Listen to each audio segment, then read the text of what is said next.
Look, Bumble knows you're exhausted by dating.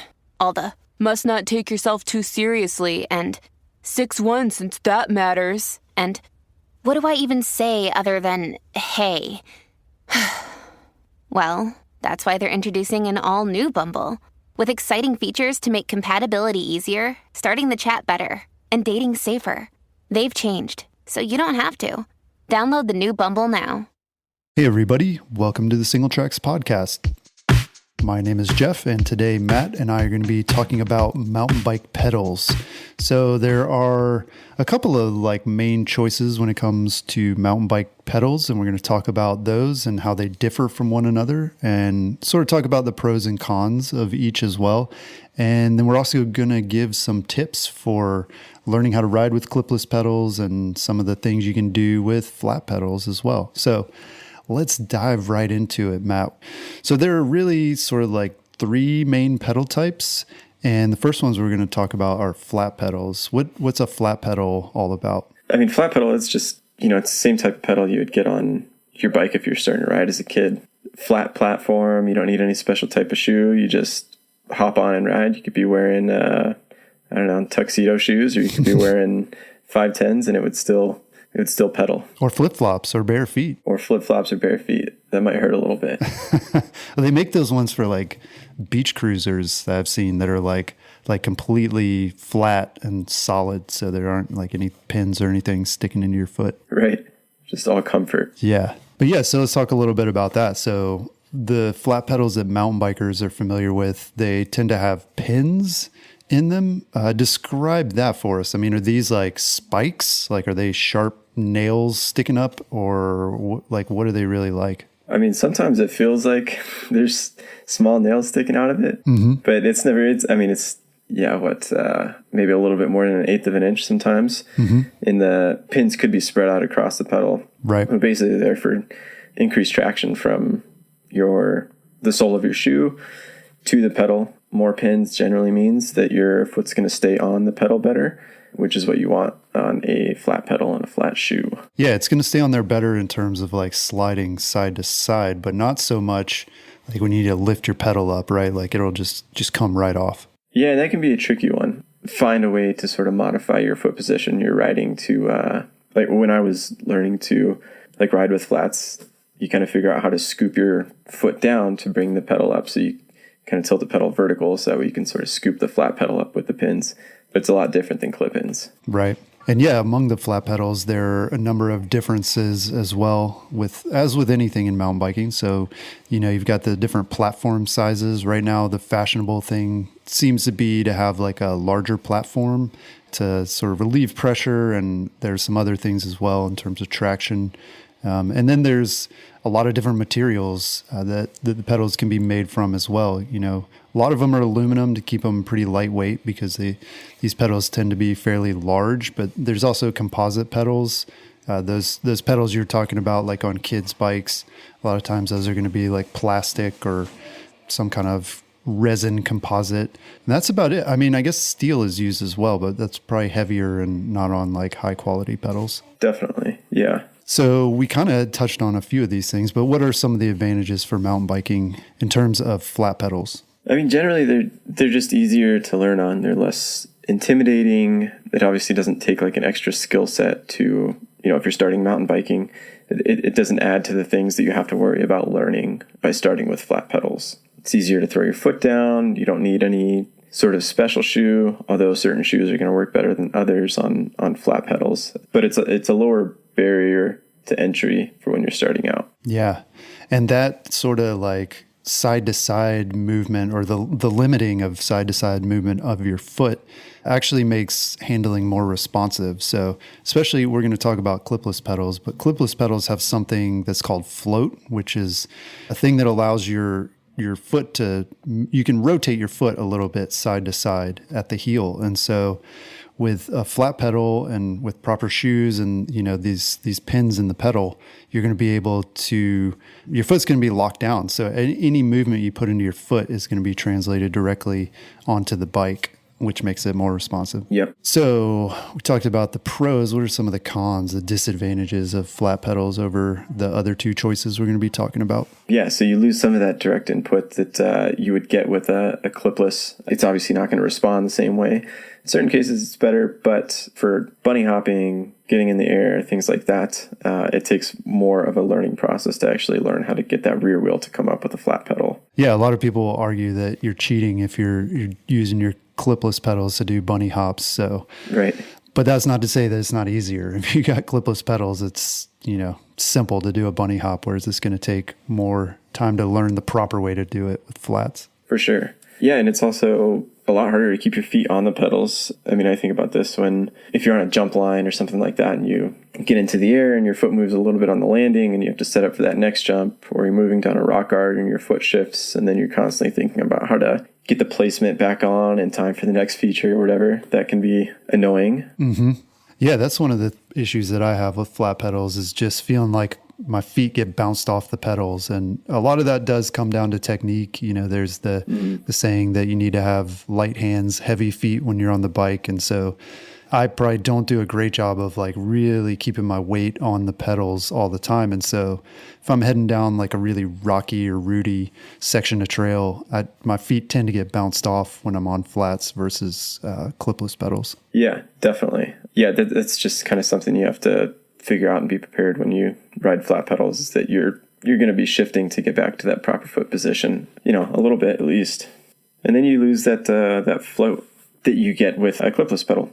So Jeff, I know like you and I were talking about this, I think in Reno, that we'll kind of shift our angle our ankles and knees into corners, and you get that with a little bit of float in a clipless pedal, but you don't with a flat pedal unless you want to shift your foot position and again change it, but then you're going to have to change it again once you straighten the bike out. And yeah, you can't, it's not as easy to do with a flat pedal. Yeah, and I know some people have mentioned that they have a problem with flat pedals due to that lack of float because they have like knee and joint discomfort as well. So, you're really locking those joints in on the pedal so you can't move them around. I think Giroux was one of the people that was saying that, as he's gotten older, that it's harder to ride flat pedals for that reason.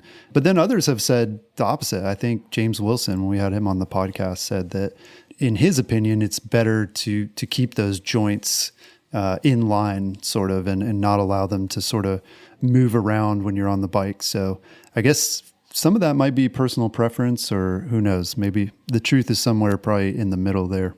Yeah. And it's kind of funny I think Giroux interviewed, who was it? I think it was Adam Craig. And he was talking about cornering in enduro races and how it's like one of the most important things. And that's why Sam Hill is very, very consistent, and Sam Hill rides flats. And some say that you can sort of bury the bike a little bit more into a corner when you're on flat pedals also. Yeah, I like how a lot of people bring up Sam Hill when the flat pedal discussion comes up. And obviously Sam Hill is very successful at that, but he's in the minority, right? Like most of the guys out there are clipped in. Right, yeah, and that's an interesting point too, is like, yeah, probably the rest of the top 10, 20 guys are riding clipped in. Yeah. And no shade on Sam Hill, but also, right. I mean, if he was the number one guy, like if he's the guy every time that wins the races, maybe there's a case to be made, but he's top 10, but not number one every time. So it's not definitive for sure. Yeah. So I guess one of the other disadvantages, I meant to do some more research on this, but I feel like flat pedals are generally going to be heavier than their clipless counterparts, just because the surface is larger and tend to be a little bit heavier. Has that been sort of your experience? I think so, yeah. So for the first few years when I was mountain biking, I rode flats. And just thinking about like the pedals that I would use, I know I'd always buy like Kona pedals because I always had decent flat pedals for usually a pretty good price, but they're also a little bit heavy. But yeah, more material. Generally it's aluminum, so it's going to weigh a little bit more. I've also been, like, we have a pair of the Race Face Chesters, and they're like a composite material. Mm-hmm. It's like a polymer or something. But they're actually really light, and I know like a lot of composite pedals end up being really slippery, but the way the Race Faces are with the pins, you don't really get a whole lot of slip off of it, even though it is a composite, and they're still pretty light. Yeah. That's good to know. So one other disadvantage I just thought of is some people tend to get injured by their flat pedals. Honestly, I get injured by any kind of pedal, and a pedal to the shin doesn't feel good, even if it's, clipless, no pins in it, or if it's got pins in it. But Sure. flat pedals can potentially do more damage because of the pins. So if you smack one of those into your body in just the right way, you're gonna get cut up in addition to the pain of having that thing smack into your bone. And because the pedals are larger, there's slightly more potential for impact, I would say. Totally. I still have many, many scars on my shins from, I think part of this is because when I started, I would just wear Vans, like $30, $40 Vans, and like the sole, like the tread pattern is good, but they still kind of slip and the sole is still pretty flexy. So yeah, many, many times I've smacked pedals on my shins and left with welts and blood. But I think that also happens a lot less for people that are wearing like something like a 510 or a Ride Concept with like a thick, grippy sole and the right type of pedals. Yeah. I mean, I've got scars all up and down my shins, and I mean, I really never have ridden flat pedals very much. These are all clipless pedal scars. And yeah, gosh, that's the worst pain in mountain biking, if you ask me, is getting smacked in the shin. Yeah, absolutely. Oh my goodness. Okay. So let's move along to toe clips. So this is kind of a hybrid in between flat pedals and clipless pedals. And a toe clip pedal, it's basically a flat pedal with some kind of retention device on it that generally is going to go over the shoe. It's either going to go over your toe or like maybe a little bit higher midfoot, but these are called toe clips. And that's going to be important to understand when we talk about clipless pedals, because it's a little bit confusing since you clip into clipless pedals, but we're going to roll with it. So toe clips, also called cages because they like cage your foot. The retainers are typically made out of like plastic, or they might be a soft like nylon webbing or something. And a lot of times these can be retrofitted to existing pedals you have. So if you have a set of flat pedals, you may be able to pick up some kind of toe clip that you can thread onto there. A lot of times the straps are going to be adjustable, so you can cinch them down. Other toe clips I've seen though are like rigid and they have just like one shape, so you're not going to be able to adjust those. And then they do allow for some like side to side movement, and that might not be the best way to describe it. I mean, your foot is still going to be planted on the pedal just like a flat pedal, but some of them allow you to like get your foot out to the side of it rather than being completely locked in like you are with a clipless pedal. Yeah. So that's sort of what we're talking about. Have you used toe clip pedals yourself, Matt? Nope, I never have. I think like when I started mountain biking, I saw people either riding flats or saw them riding clipped in. And I didn't really see many of the cages or baskets. You still don't really see a whole lot of them on the trails. No, not many people choose them, and they tend to be more like recreational riders tend to gravitate toward those, or beginners. I feel like at some point I probably did wear them, but not for long, I don't think, because I really don't have much memory of that. So, yeah. All right. So the advantages, what are the advantages of toe clips? I mean, it's probably at least a little bit more secure than a flat pedal. Mm-hmm. I guess maybe it's a good crossover between a flat and a clipped in if you're thinking about making the switch. They're not as expensive as a clip-in pedal. I'd say a little bit of added security without the intimidation of of going clipped in all the way. Yeah, and it's because it's kind of in between too.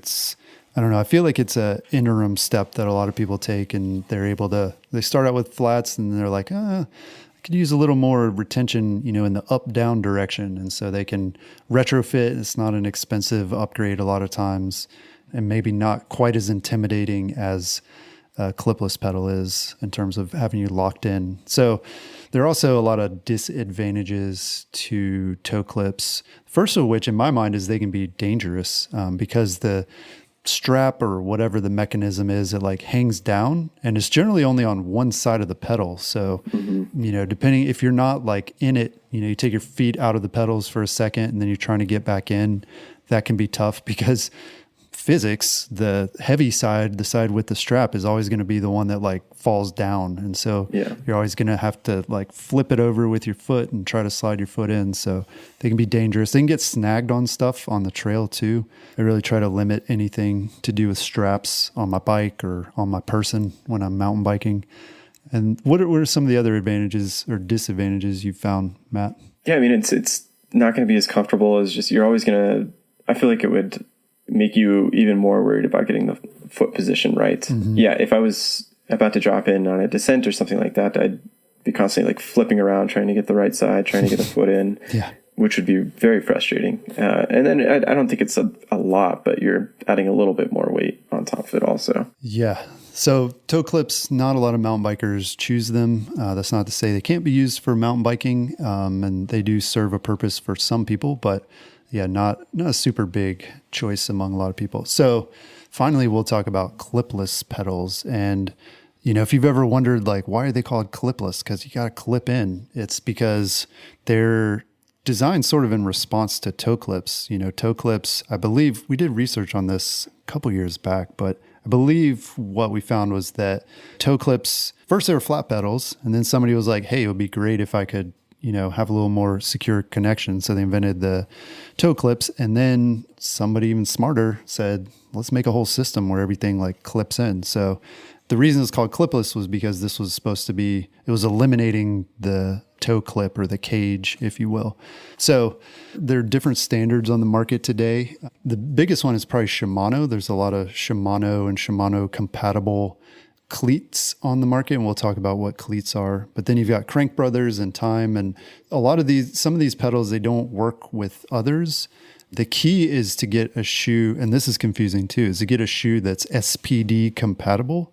And that's sort of the mountain bike standard for the shoe, because the shoe has to have this little like cleat channel in it so you can actually attach a cleat.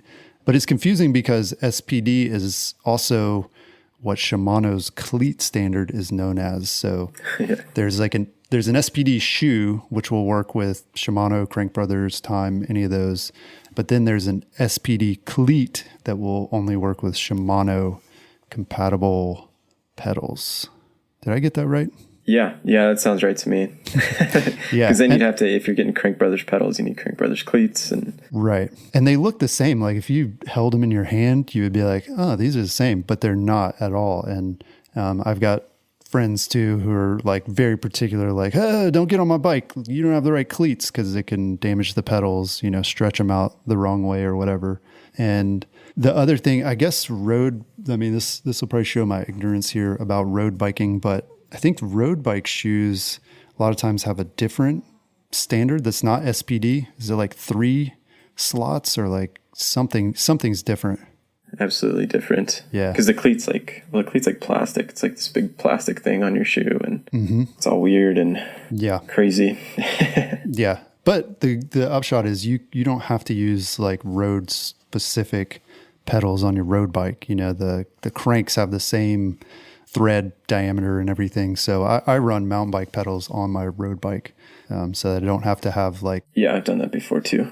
Yeah, different shoes and different cleats and all that. So yeah, so talking more about the pedals, some of them have like a platform to reduce pressure on the cleat, and others are all clip. If you've ever seen like the Crank Brothers egg beater pedals, they look like egg beaters.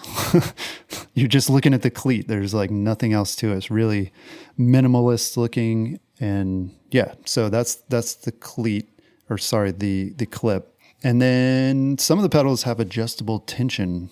So you're going to have like a little screw that you can turn on the pedal that allows the clip to either retain your shoe really tightly or make it really loose. And that's important, especially to like beginning riders, people who are getting comfortable with clipless. You can make it so that with just a little bit of force, you can pull your feet right out of the pedals. Yeah. And when people are looking for if you're considering going to clipless and you're looking for the right type of shoe that's going to work with a cleat, like really you're looking for that 2-bolt pattern. And that's going to work with any sort of cleat, Crank Brothers cleat or a Shimano cleat, but that 2-bolt pattern with the channel in the middle. Yeah, that's good. Yeah, that's a good way to put it. They should market it as the 2-bolt cleat and not a SPD compatible cleat. Yeah. Yeah, exactly.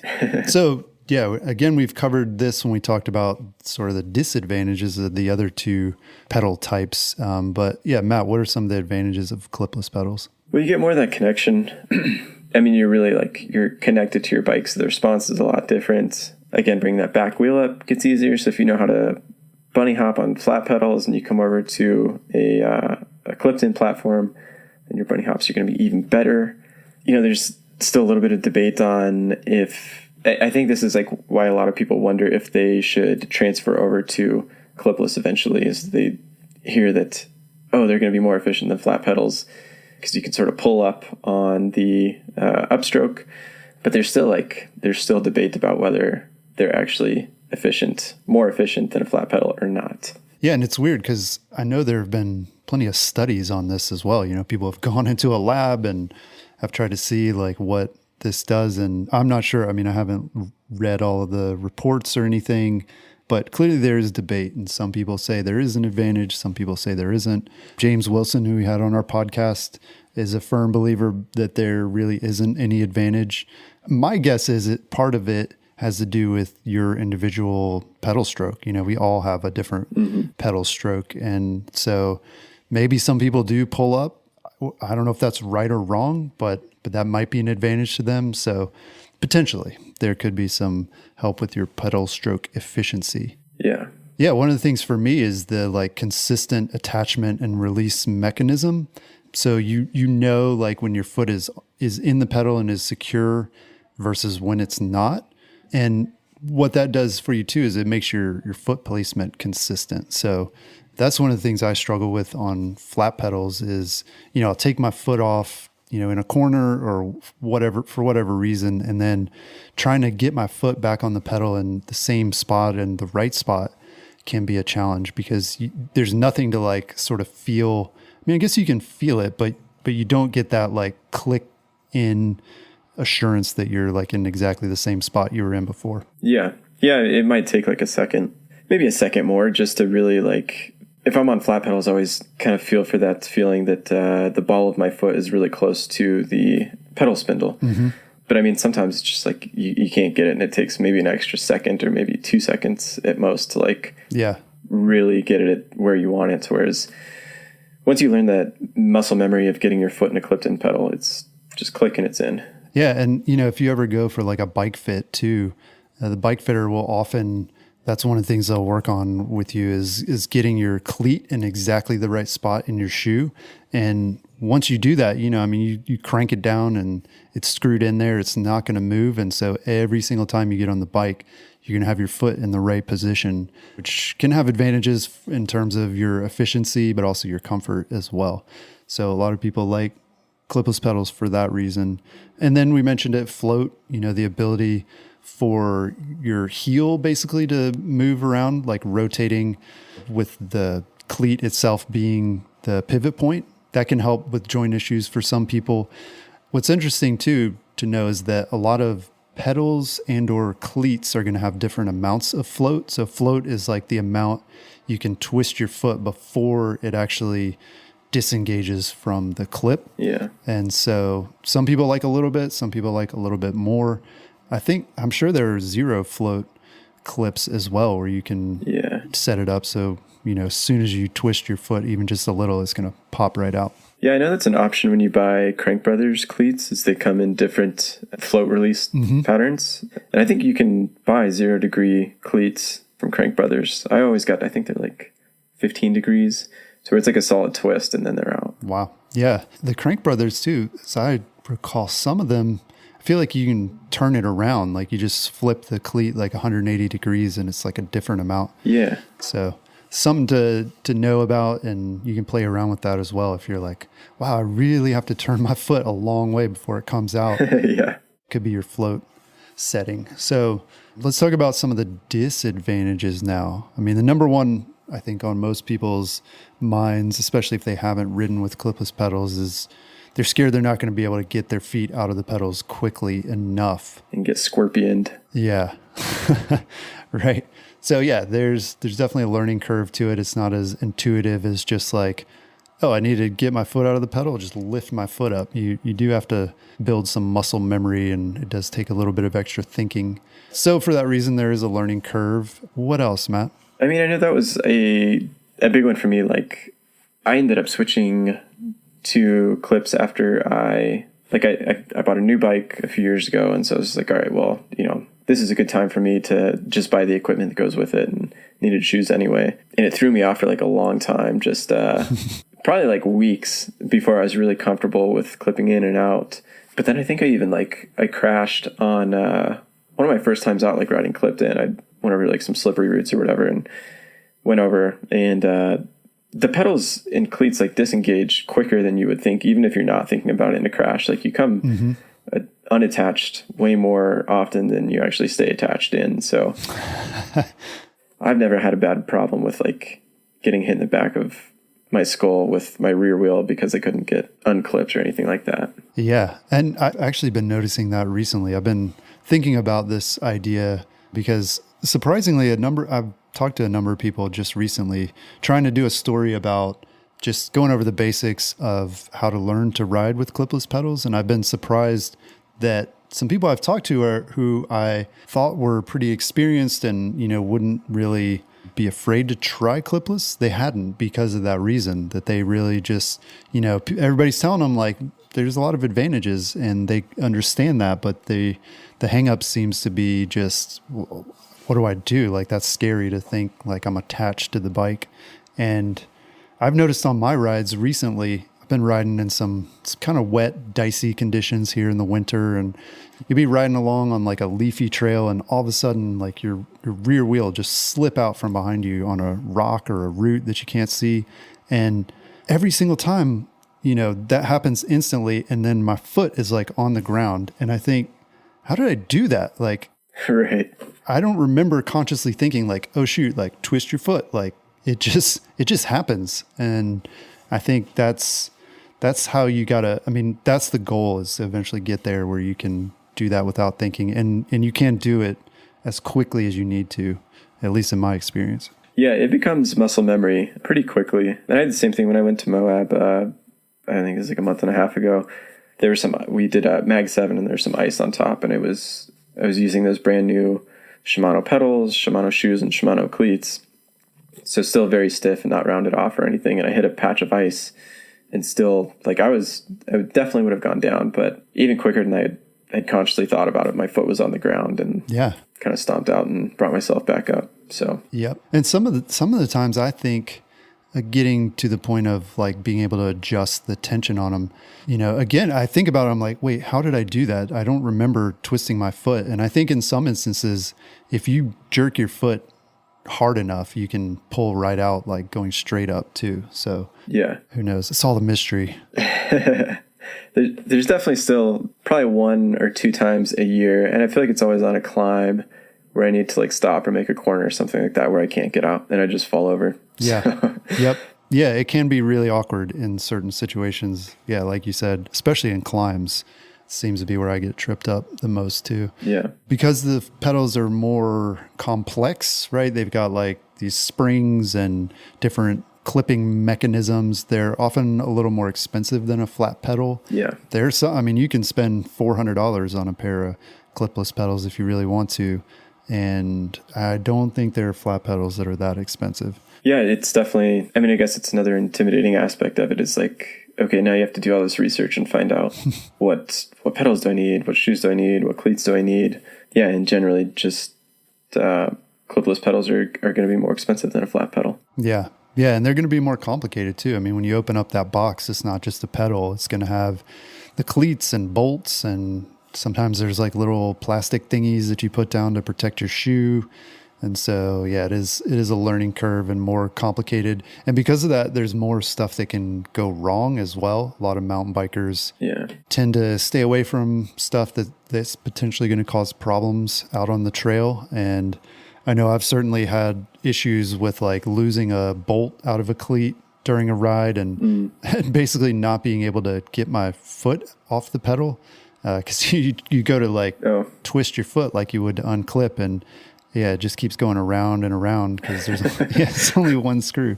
So yeah, there's problems like that you can run into. And then obviously you need a special shoe to go with clipless pedals. You know, you can't just wear your favorite tennis shoes. There's no way to like retrofit a cleat onto your shoe.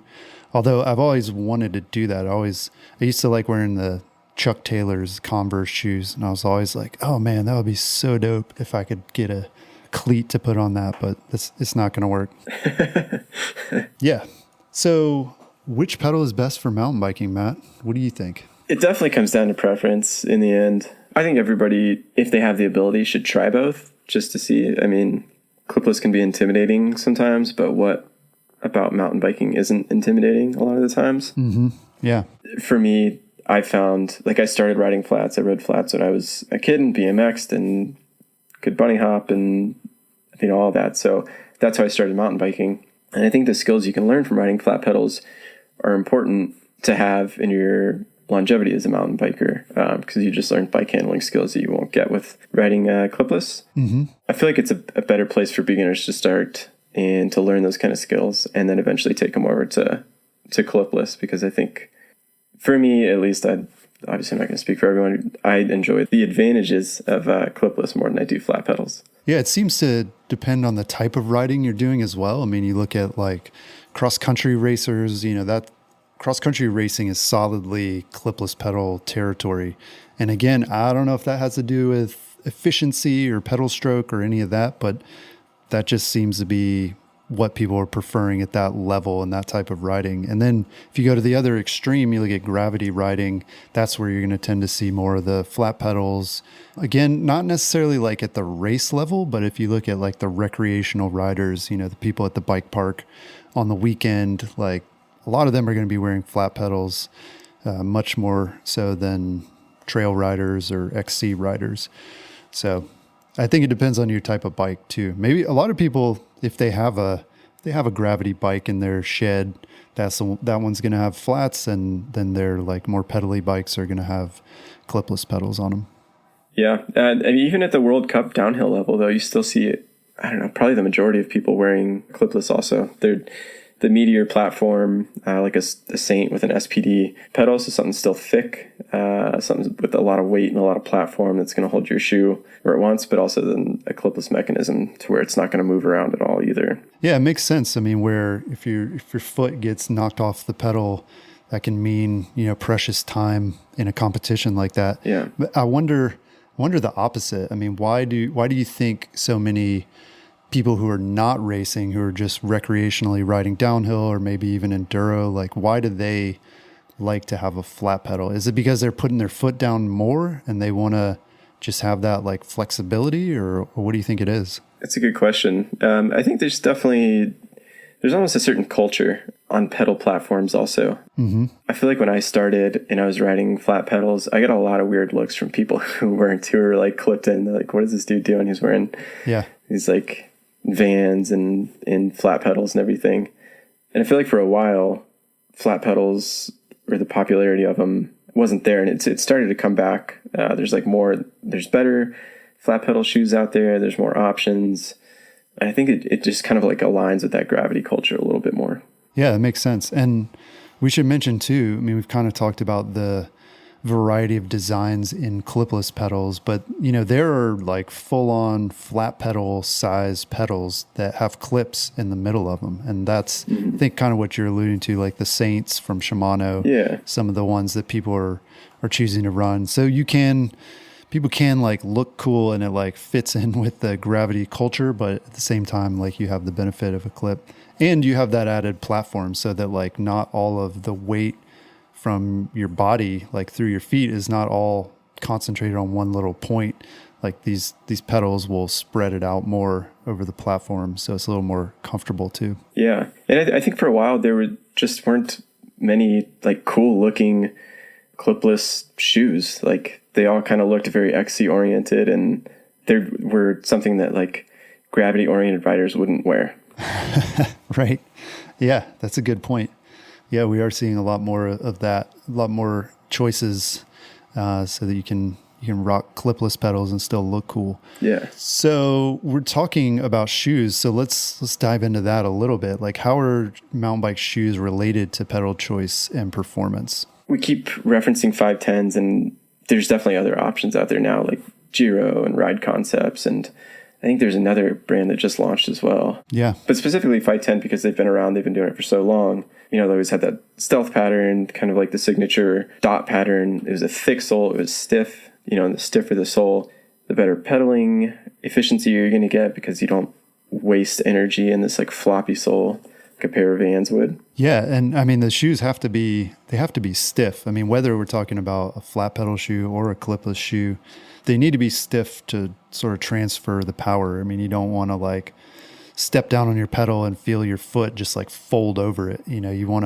to be able to like push the pedal.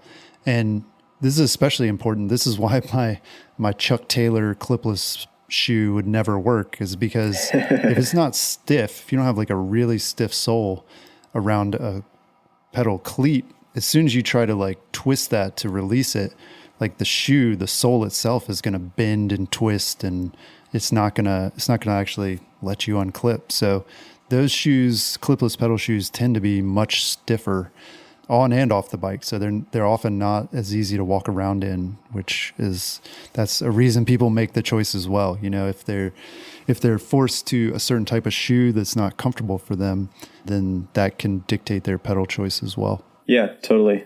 Right, like a road bike shoe is like super stiff, and even XC shoes can be really stiff. And so if you go to the bar afterwards, and you'll end up like clopping around like a horse in the area, and it's just, yeah, it's definitely harder to walk in. Yeah, I've got a couple of pairs of shoes from Shimano in for review right now. I believe they're from the AM series, and these shoes, they look almost identical, but one has a cleat channel, so you can ride it clipless, and the other one is for flat pedals only. And what's interesting, if you read the like specs on the two products, the flat pedal shoe is much more flexible. It's easier to walk around in. They have like a rating scale. I believe it's like a 10-point scale or something, and the flat pedal shoe is like a 3 in terms of stiffness, whereas the one with the cleat channel is like a 5. So it's not super stiff. I mean, it's not like a race shoe that has like a carbon sole or something in it, but sure. But it has to be more stiff just to even make the thing work. Yeah, and without that cleat channel and cleat, because even if the cleat is recessed into the shoe, you still kind of hit it a little bit on the floor, and so it's with the flat pedal shoe, you get more of that natural curve in the sole, and it's just easier to walk in. Yeah, if you're walking across like concrete or heaven forbid your hardwood floors, it's going to sound like you're tap dancing around. And right. I've got a set of 510s, the Hellcats, which is maybe their only shoe that has a cleat channel in it, which I reviewed a few months back. They claim to have their channel recessed a lot, like more than the average shoe. And even looking at it, I tried to see, because it looks really recessed. I tried looking at it from all different angles to see if I could see how much the cleat is poking out, and I mean, it's minimal. It looks almost completely flush with like the rubber sole. But yeah, as soon as you start walking on anything hard and flat, you know that nope, it's poking out, even if it's just a little bit. Yeah, and you kind of have to get the pedals in the shoe just to sync up correctly. Yeah. So a lot of people like to talk about how flat pedal shoes have really grippy rubber, or people like to say sticky, or 510. That's kind of how they came to be so popular, is they have this thing they developed for rock climbing called stealth rubber that's just super sticky, like almost gummy, and happens to work really well with bike pedals and sticks on them like glue. But one of the things I've noticed among our readers in some of the comments that we've seen on stories is they kind of confuse this like grippiness, stickiness with grip on the trail. So when you're doing like hike a bike, and in my experience, those are two totally different things. That these flat pedal shoes, if you look at the soles too, they're pretty flat. They have like minimal like contours in them. A lot of times it'll be like a hexagonal pattern with, the tread is, I don't know, millimeters deep. And so it's not like a hiking boot, that's for sure. Like if you're on wet muddy stuff or anything like that, like you're going to slip. You're not going to get great grip off the bike in those. Yeah, definitely. Yep. On those Shimano S-Fires, I was walking around on sections of Mag 7 on the sandstone and just trying to hike up little sections is just slipping because the sole is so stiff and you're just... Right. Yeah. Right. So exactly. It's the opposite with, so those, if you had flat pedal shoes on the sandstone in Moab, like that stuff would probably grip all day. Would have been way better. Yeah. Yeah. I was like blowing leaves off my roof recently and I was like trying to come up with my best shoe selection because I tend to slip around up there and I really don't like it. And I was like, oh, I should wear like the 510s. Those probably should have really good grip for that kind of thing. So yeah, they're good for like surfaces that are pretty consistent, but then when you're in like weird stuff like roots or like mossy conditions, they're not going to be as good as a clipless pedal. And the clipless pedals, again, they have those stiff soles. A lot of them will have like pretty deep tread that's going to punch through mud and stuff and try to get a hold in there. And then they also a lot of times have the what do you call them? Like spikes, basically, that you can screw into the front. Toe spikes, yeah. Yeah, toe spikes. I've never used those myself. Some shoes I've owned come with those in the box, and I usually end up like hang on to them, but then I never remember to use them. But that can help with the grip, and especially in really muddy conditions. And then I found the cleat itself kind of lends itself to that. If you need to like dig a toe in, if you're trying to hoist your bike up a really nasty hike-a-bike section, that can help. But then the trade-off is you get mud stuck in your cleat, which is not good once you're trying to get back in the bike. Right. Yep. Cool. So finally, I want to go over a few tips for transitioning to clipless pedals. And like I said, we are hoping to do a story on this if we can find the right person to write it up, because this is a question a lot of people have, a question that maybe they're too embarrassed to ask, or it's like a lot of us just put it off because we're like, well, I've heard it's good and I've heard there's some advantages, but it's going to take some effort to figure it out. So let's talk about how to transition. What was your transition like, Matt, when you first tried clipless pedals?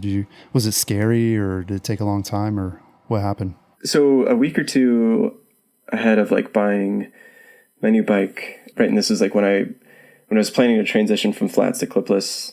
A week or two ahead, I was still on flats, and I went on a ride with some buddies, and I was like, well, yeah, I was thinking about transitioning to clipless. What do you guys suggest? And practice, repetition. It's learning something different. So it's really not that complicated. You put your toe in, push down, it engages. And if you want to get out, then you just move your heel out to the side. And it's as simple as that, but just practice a lot. And when you are starting out, you're going to be conscious that if you have to stop somewhere, you're going to want to swipe your heel out to the side. It's not like you're just going to forget that you're clipped in. I mean, probably not. Mm-hmm. And stop somewhere and try and lift your foot off the pedal. You're probably going to be aware that you're now clipped in and you have to swipe your heel out instead to get out. But if you want to practice it before you get to the trail, find a section of lawn and track stand, or just practice swiping your heel out. Really not that hard. It's just like straight up just swiping your heel out to the side, and practice. Yeah. For me, when I learned, it was probably back in college, and so it's been a while, and I don't think I had been riding. I mean, I'd been riding like as a kid a lot before that, like in high school a little bit, but I wasn't what I would call like a super confident rider in terms of like, I couldn't do much of a track stand at all. And so I recall falling over a lot, like while trying to learn. And I did choose like a grassy area where it didn't hurt too much, but I remember just falling over in the grass over and over again. And I think, so maybe one of the things that if you can do a proper track stand, like if you can stand and balance on your bike for more than a second at a time, I feel like you're well on your way. You're not going to be falling over a lot. If you need a little extra time to get your foot out, you've got it, because you can balance and you're going to be fine. You're not going to just topple over. So for me, that was probably the biggest challenge, was just learning to balance a little bit to give myself that extra time. And then I think I was such a like rank noob that I couldn't even get on to the bike. I couldn't even clip in without like leaning against something or, hanging on. And so That's totally fine. Like if you need to start beside a wall or something, put a hand out while you're like trying to find the right spot to clip in, you can do that. Like I think we mentioned it, finding the cleat can take time. You know, it's one of those motions where it's not intuitive, like, cause it's your foot and it's way down low and you can't see the cleat, you know, it's like in the middle of your foot. So you can't see exactly where it's being lined up. So that's part of what takes time, is finding that cleat and getting it clipped in and out quickly is really important. And then you can just add drills to that. So once you've got like the basic mechanics down, then you can try to like force yourself into some situations where you need to unclip quickly. So, you know, a track stand is a good one. So even if you're good at track stands, you could like go into a track stand and hold it for as long as you can. And then as soon as you start feeling like you're losing it, like you're about to go over, that's when you try to unclip and see if you can do that. Again, like in a safe environment, so you're not going to get hurt. Yeah, I definitely second using the wall, even if it's just, you know, you're there for like 5 minutes or something practicing clipping in and clipping out, just to get the basic, like, what does it feel like to actually like press down and get the cleat to engage. And then, yeah, definitely make use of a wall before, you know, you go out to the grass and try to clip. Like just lean against it, get that motion down a few times, and then, you know, it won't take long and you can hit the grass and then hit the trail. Yeah, right on. Well, cool. I think we've covered pretty much everything when it comes to mountain bike pedals. Of course, you can find plenty of pedal reviews and buyer's guides and things of that sort on singletracks.com. And you can also keep up with the latest Singletracks news by subscribing to our email newsletter. It's free, and we'll just send you an email once a week with the best stories of the week so that you're always up to date. That's all we've got this week. We'll talk to you again next week. Peace.